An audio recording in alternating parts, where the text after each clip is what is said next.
La palabra de Dios es tan importante en la vida del cristiano como lo es el alimento diario para nuestro cuerpo. Estudia con nosotros el capítulo del día en Reavivados por su palabra.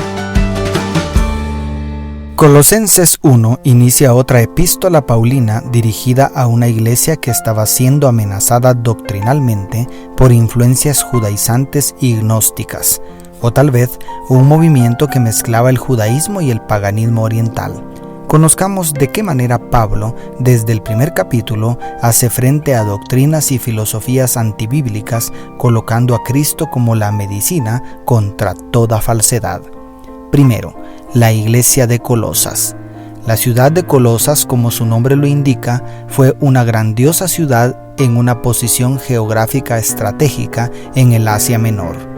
Pero en días de Pablo, su población se había reducido, experimentando una notable decadencia.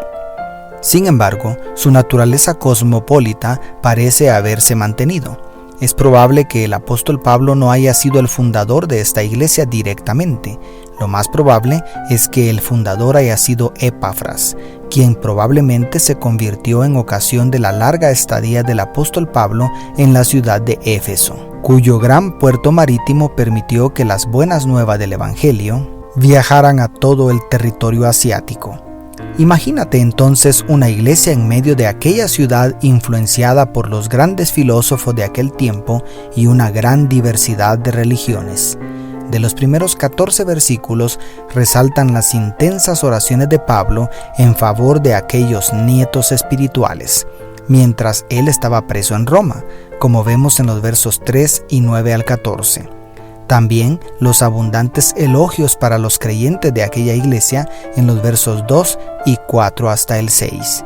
Y el reconocimiento que hace Pablo del ministerio y liderazgo de Epafras, según los versos 7 al 8.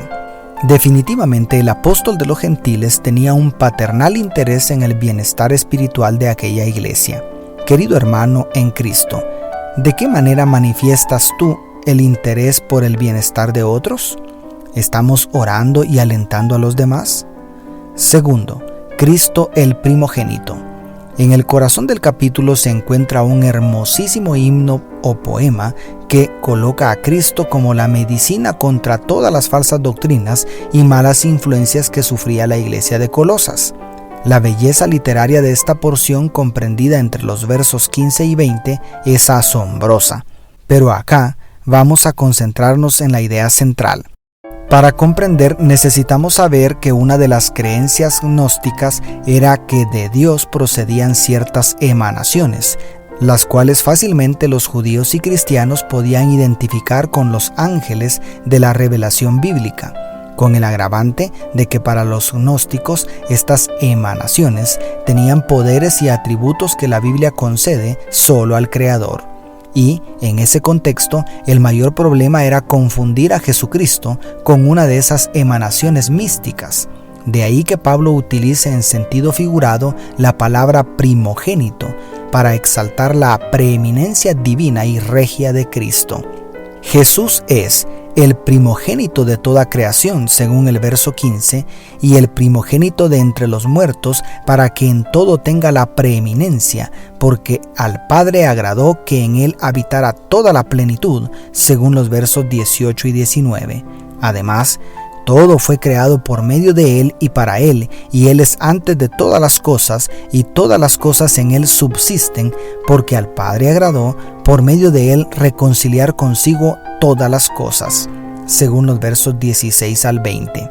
En síntesis, el Señor Jesucristo está por encima de toda la creación y es el creador, sustentador, redentor y reconciliador de todo el universo.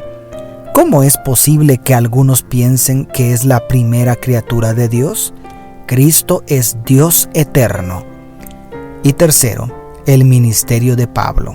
Por último, a partir del verso 23, Pablo defiende su ministerio en Cristo porque Dios quiso dar a conocer las riquezas de la gloria de este misterio entre los gentiles, que es Cristo en vosotros, esperanza de gloria, declara el verso 27. Es decir, si hay un misterio, no es una superstición de origen gnóstico ni la religiosidad vacía del judaísmo, sino el gran misterio del amor de Dios manifestado en Cristo, del cual Pablo había sido constituido apóstol. Esto debiera llevarnos a reflexionar si en medio de la diversidad religiosa y cultural globalizada de nuestros días, sigue siendo Cristo la esperanza de gloria para nosotros. Dios te bendiga. Tu pastor y amigo, Selvin Sosa.